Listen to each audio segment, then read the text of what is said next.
Now, see, this is how you know that the system is set up for us to fail. Why is it so easy to acquire debt, but it's very difficult to get out of it? And it's actually easier to acquire someone else's debt than it is to acquire your own debt.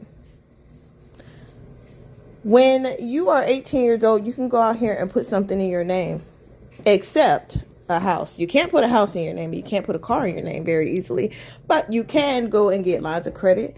You can go off and take out loans. You could take student loans out, which student loans are significantly higher than many home mortgages. So how is it possible that you can go out to get debt to acquire knowledge, but not debt to acquire a home to live in? Why does it even cost to get a home?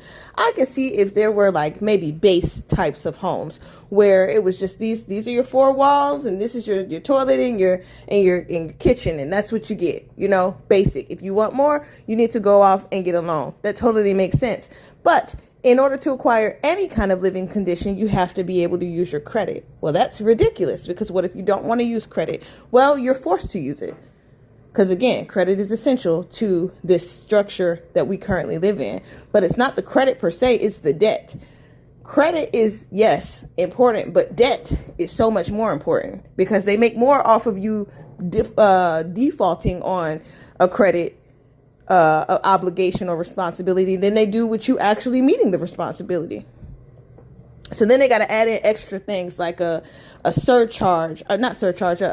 annual membership fee and just all this random shit, right? And then nothing ever stays structured, right? Your rent goes up every couple of years, right? They add on different shit, pet fees, a key fob fee, and what the fuck?